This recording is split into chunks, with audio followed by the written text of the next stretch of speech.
Assalaamu calaykum kulanti wanaagsan. Muuqaaladii hore markaan soo bilownay Photoshop waxaan soo baranay in markii aan selection sameynayno oo meel particular ama gaar aan selection si gaar u dooranayno inaan isticmaali jirnay waxa loo yaqaan lasso toolka iyo marquee toolka labadaas iyo also waxaan kaloo isticmaali jirnay waxa loo yaqaan quick selection ama selectionada aduu qaab saddexdaas tool baan si gaar ah u isticmaali jirnay selection sameyno.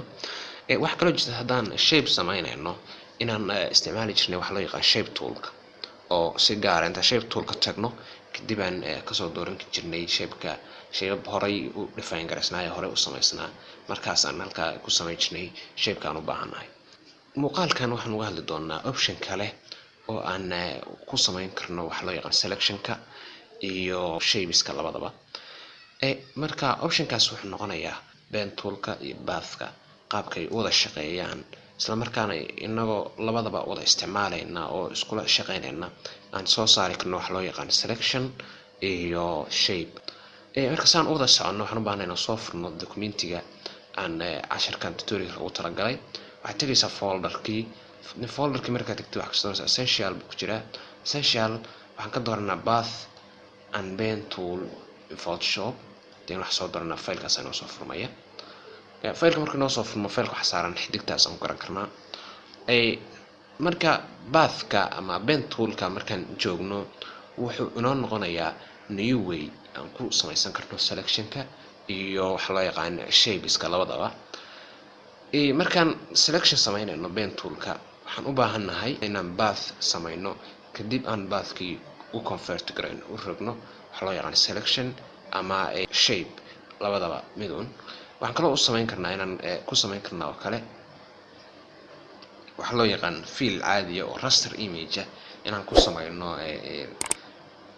inagoo isticmaalayna pen toolka. Marka saan u bilowno wax soo qaasa pen toolka waxa uu ku jiraa toolska qaybtooda hoose aan ka heli kartaa waa kaas. Pen toolka wax ku garan karaa waxa uu eg yahay sida qalinka. Markaan soo qaado dabcan click soo siiyo mouse-keeda si fiican u fiiriyo caadadiisa waxay noqotay qalin oo kale. haddaan right click siiyo pen toolka inta ku noqdo meeshan waxaan ka sii heli karaa isla pen toolka oo qaybo fara badan leh oo options kale hadhow u isticmaali karo tusaale inaan anchor point ku daro inaan ku daro ka jaro one anchor point oo kale ama ka badanba. Marka anchor point wuxuu ka dhigan yahay waxa loo yaqaan penku wuxuu isticmaalaa path-kaasna wuxuu u dhisan yahay anchor point siday u shaqeynayaan waa arkaynaa. Marka saan path-kii iyo pen toolka wada isticmaalo waxaan u baahanahay inaan soo furno panelka paths oo ah meeshii aan ka arkaynay pathska waayo pathsku sida caadiga ah lagama arko haddaan path abuurtid kama arkaysid layers oo halkaa kama garan kartid wixii aad path abuurtay waxay leeyihiin panel kale oo gooni u ah. Marka panelkaas baan kasoo dooranaynaa maadaama in pathsku aysan ahayn layer caadiyo samaysan intaadan weli convert garayn waxay ku jiraan panel kale oo aan layerska ahayn path la yiraahdo. Panelkaas aan soo furno waxa ku yaala layerska marka dhinacoodaas halkaas aan ka heli karnaa. Haddii uusan halkaa kugu jirin waxaad tagaysaa Windows dan waxaad ka dooranaysaa halka kala soo baxaysa ka select garaynaysaa paths. Pathska marka banaanka u soo saar si aan u aragno waxa meesha ka dhacay oo dhan. Pathska waa kaas path panelka marka si aad path panelka tusaale ahaan waxa la ka muuqda wax uga bedeshay oo si fiican u aragtid waxaad tagaysaa optionka panel optionka tagaysaa pathka then waxaad tagaysaa panel optionka waxa ka dooranaysaa inuu ku fiirsanaysaa inuu ku joogo waxa loo yaqaan number cabirka ugu weyn aad ka dooran kartid then aad si aad pathska si fiican u aragtid. Pathka marka aad si fiican u fiirisid xidigtan halka inuu ku samaysan already path waa ku samaysan yahay. Path wax ku garan kartaa wax saaran stroke yar oo madow oo dusha ka marsan gray ah. Graygaas wuxuu tusayaa inuu path halka ku samaysan yahay. Pathkaas marka pathskana waa ka arki kartaa halka ka muuqda. Si aan marka pathska si fiican u aragno oo anchor pointska iyo angalada uu ka samaysan yahay aragno waxaan tagaynaa inaan soo qaadano path selection toolka. Then aan meel kamida pathkaas aan click ku siino saa ugu taabsino marka waxay noo soo baxay dhammaan anchor points oo ka samaysnaa paths. Wuxuu ka samaysan yahay angaladaas kaas iyo kuwaas angalada dhowrka halka kaaga muuqda wax ka samaysan wax loo yaqaan anchor wax loo yaqaan pathka. marka bathka inoo samaysan xididta ku dul samaysan haddaan aragnay oo bath selectionka markaan click ku siino anchor points inoo soo baxayaan. bath selection toolkaas wuxuu kaloo inoo suurtagelinayaa inaan ku move garayn karno inaan ku move garayn karno bathkeennii oo geyn karno meel kale isla markaa inagoo sidii caadiga ahayd u dharaagaraynayna aan waayo toolku inooma shaqaynayo bathkii caadi inooma shaqayn laakiin bathka si u select garaysid waxaad baahan tahay bath selection tool inaad soo qaadatid kadib aad bathkii ku move garaysid markaasaad waxaad ugu baahan tahay aad meesha u baahan tahay geysid. haddii aad u baahantay inaad bathka angle ku dartid ama angle ka jirtid waxaad isticmaali kartaa pen toolka tagaysaa. haddaad ku daraysa waxaad soo qaadanaysaa add anchor point tool baa soo qaadanaysaa markaasaad meeshaad u baahan tahay oo kale dabcan si fiican u fiiri kartaa soo qaadato balaasta oo aan dulgeeyo bathka waxay soo baxaysa calaamad baasa. calaamadda baaska waxay tusinaysaa inaan anchor point halkaa ku darayo. haddaan click siiyo wuxuu ku daray halkaas one angle buu ku daray. haddaan saa u qabto dabcan waa kaxayn karaa oo move garayn karaa ilaa meeshaan rabo. haddaan rabo inaan isla angle-kii aan soo saaray halkaa ku sameeyey aan u baahanahay ama midkan halka ku daray oo kale aan u baahanahay inaan ka saaro meeshaas ka jaro angle-kaas oo u daayo labada angle bes aan wax kale ku dhex samayn waxaan soo qaadanaya kii kale delete anchor point oo kala soo qaadanaya toolkaas waxaan click hal mar click siinaya de saas uga saaray kana sidoo kale uga saaraya. marka qaabkaas ma waxaan u isticmaalaynaa inaan anchor pointskii bathka ka jarno wixii dheeriya wixii aan u baahanahay inaan ku darsano kadib aan saa ku edit garaysano saa ku isticmaalo. tusaale ahaan si practice aan u samaynaynaa waxaan tegaynaa meeshaan xidigtaan oo kale waxaan ku samaynaynaa bath kale. bath markaad samaynaysid waxaad iska hubisaa inaad bathiskaaga aysan kuu select garaysnayn mid hore u jiray waayo haddaan mid kale kan u select garaysnayaan bath soo qaado oo toolka soo qaado bath sameeyo isla asagii ku dul samaysmay. marka si uu mid cusub inuu ku abuuro waxaan iska hubinaynaa mar walba inuusan isagu inoo select garaysnayn.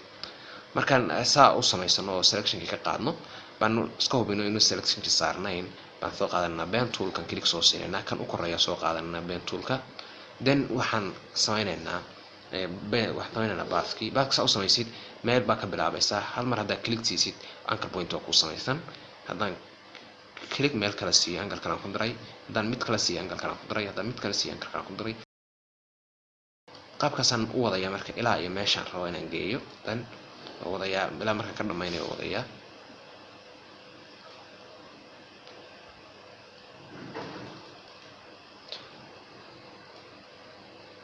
marka angle pointiga meesha u dambaysa gootaan isu keenayo markaan mouse-ka labada caaro saaro waxa ii muuqanaysa wax calaamad oo ah calaamadaas waxay ku tusinaysaa oo ku indicate garaynaysaa in haddii aad hal mar click siisid oo bathkaaga saa ku samaysmaysaa uu complete garaysan yahay. click haddaan siiyo dabcan saas ku samaysan yahay bathkaygii oo bath selection haddaan soo qaado mar oo saa u saaro waxa ii muuqanaya anchor pointskii bathkiina caadi aan u qaxin karaa meeshaan rabaan geyn karaa move garayn karaa. marka bathkii mar hadduu inoo samaysan yahay waxaan doonaynaa inaan ku samayno si practice ugu samayno raster fill shape oo fill caadi oo raster inaan samayno baan u baahanahay. qaabkan u samaynayna waxay tahay intaan bath selection ka soo qaadano click soo siino baan bathkii ku kaxayno oo halkan oo kale geysano baan waxaan doonaynaa marka inaan samayno fillkii oo halka ku samayno layer color sida xidigta u samaysana. saan ugu sameeyo waxaan u baahanahay inaan iska hubiyo inaanan layer hore u jira ii doornayn waayo haddaan halkaa ku sameeyo isla layerkii ka mid noqonayo. waxaan u baahanahay inaan marka new layer kusoo darsado. new layerka waxaan u bixinaynaa fill shape. markaan u bixino halkaas marka waxaan ku samaynaynaa waxa loo yaqaan colorkii ama fillkii shapekii sida xidigta u samaysnaa laakiin raster ah. saan u samayno marka waxaad iska hubinaysaa color fillkaaga ama color fillkaaga oo kuu noqon doono foregroundka inaad colorka u baahan tahay ka dhigtid. tusaale ahaan blue oo kale u baahan inaan ka dhigto kadib markaan colorkii doorto saa colorkii igu samaysan yahay baan waxaan dooranayaa bathkii intaan halka ka doorto. tusaale ahaan marka hore bathka magacaan u bixino waxaan u bixinaynaa bath 1 markaan u bixino bathka waa inoo dooran yahay. bathka markuu inoo dooran yahay colorkiina aan soo saarnay waxaan ku dhufanaynaa halkan new layer inuu ka doonayo iska hubinayna new layer ii dooran yahay kadib halkan bathkan u baahanahay inaan ka abuuro fillka uu ii dooran yahay colorkiina aan soo saxdo waxaan click siinayaa buttonkaas wuxuu awood ii siinaya inaan sameeyo fill ama color dhammaystiran colorkaas oo ah colorkii foregroundka marka hore soo doortay. click markaan siiyo waxa ii samaysmay bluegii oo dhammaystiran oo xidig noqday qaabkaas ayaan marka raster fielka ugu samayn karnaa. waxaan kaloo ku samayn karnaa waxa loo yaqaan pathka ama pen toolka. markaan pathka abuurno waxaan kaloo ka samayn karnaa shape caadi ah oo noqonaya hadhow shapesna ku biira shape toolka laga helayo isla markaa halkaa laga soo dooranayay. hadaad u baahatana shape aad u leedahay samaystid of adigu gaara oo nooc adigu gacantaada ku samaystay dabcan waxaa isticmaalaysaa pen toolka adoo pathka isticmaalaya baad markaad create garanaysaa. si aan u abuurno marka waxaan soo kaxaysanaa haddana pathkii halku oo la pathkii soo select garee meeshaan oo kale markaan keenno waxaan u baahanahay inaan abuurno marka pathkii halkaa ka abuurno. saan u samayno waxaan u baahanahay inaan right click siino kadib aan halkaa ka doorano define custom shape. custom shape define markaan halkaa ku click siiyo waxaa ii soo baxaysa magacaan u bixin lahaa tusaale ahaan xidig tab aan bixina xidigta. okay haddaan dhahno oo uu saa ku save garayno magacii goortaan u bixino right click haddaan siino meeshaan custom tagno oo halkaa soo furno waxaan halkaa ka arki karnaa isla meeshaan baalkii aan abuurnay noqotaas oo ku jirta customka xidigta magac ahaan u ah isla ayadaan kasoo dooran karaa. markaas ayaan halkaa ku samayn karaa oo saas bay waxay ugu noqonaysaa shape tool la isticmaali karo meel walba la geyn karo. saasaan markaa waxaan u abuuraynaa shape customer oo aad ka bedeli kartid maxaan ku rahday caadi fiilkii iyo stroke iyo kulli ku galayo oo markaas wuxuu yahay maxaan ku rahday smart wuxuu yahay shape caadi hadaad fiirisid layerska waa shape caadi iconkiis buu leeyahay meeshaan kala soo baxday. dabcan custom shape oo real ah baad ku samayn kartaa. control de marka saan pathka inuu helo pathkii wakaas waxaan u baahanahay marka inaan waxaan kaloo ku samayn karaa wax loo yaqaan selection saa u sameeyo waxaan u baahanahay inaan pathkii halkan keensano markaas aan isagana u samayno selection caadi oo aan waxaan rabno ku samayn karno. tusaale right click haddaan siiyo oo make selection oo wuxuu noqonayaa selectionkii caadiga ah aan ku sameynaynay wax loo yaqaan marquee toolka ama lasso toolka labadaba. right click haddaan siiyo oo doorto maxaan ku rahday make selection kadib aan halkaa kasoo doorto featherka 0 ka dhigo radiuska okay laho wax ii soo baxaya selection runa markaas aan ka samayn karo waxaan u baahanahay. haddaan halkan new layer inta tago markaana halkaas waxaan rabo ka samayn kartaan oo brush soo qaato hadaan rabo paintback tool click ku siiyo soo doorto colorka iska bedelo waxaan u baahanahay ka dhigto then aan hal mar dhagsiga qaabkaas waxaan u samaynayaa selectionkii caadiga ugu samayn karaa. marka waxaad u isticmaali kartaa selectionkii ama pathkii aad samaysay waxaad u isticmaali kartaa tusaale ahaan hadda inagu fiil baan ku samaynay laakiin waxaad u isticmaali inaad intaa meel ku select garaysid aad kasoo goosan kartid ama wax kale ku samayn kartid. pen toolka waxaan kaloo isticmaali karnaa oo uu caan ku yahay pen toolka control d sound select u samayno. pen toolka waxaan kaloo ku samayn karnaa oo awood u leeyahay pen toolka inaad adigoo aan path isticmaalin inaad horey ka samayn kartid wax loo yaqaan shape. tusaale ahaan pen toolka soo dooranaya pen toolka markaan soo doorto halkaa koraan furaya waxaan ka dooranaya shape markaan ka doorto ama stroke ama fiilkaan rabaan dooranaya markuu yeelan doono hadhow then baan waxaan samaynayaa shapekaan u baahnaa. tusaale ahaan haddaan u baahdo kale wax gaari oo inaan sameeyo dhag baan siinayaa waxaa ii samaysmaya shapekayga weeye dhag baan siiyey meel kale aan dhag sii siinayaa waxaan sawirayaa waa shape halkaas kale aan dhag siiyey halkoo kale aan ku dhuftay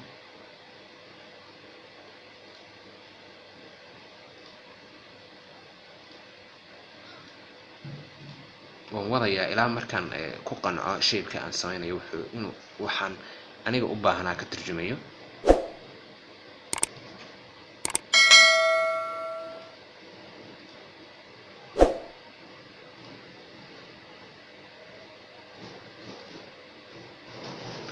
markaan saa u dhameeyo baan shapekeygii isku darayaa marka saasuu wuxuu ku yahay shape caadiya oo aan fill u samayn karo haddaan u baahanahay kan iska yareyn karo oo ka dhigi karo haddaan rabo dashit ka dhigi karo waxaan rabo baan aan u samayn karo shape caadi laakiin aan customka igu beereen shape caadi aan gacantayda ku samaystay aan save garaysanayn buu noqonayaa.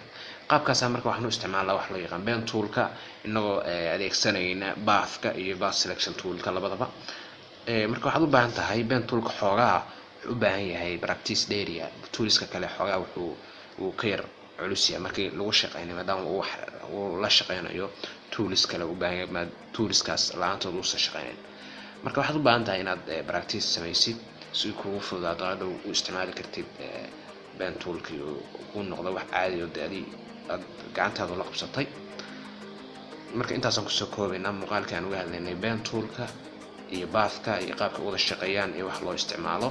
muuqaalka ku xiga waxaan kaga hadli doonaa layer adjustmentiga oo noqon doona qaabkan u adjust garayn lahayn smart objectska maadaama ay adjustmentigii caadiga ayna ku samaysmayn. assalaamu calaykum, kulanti wanaagsan.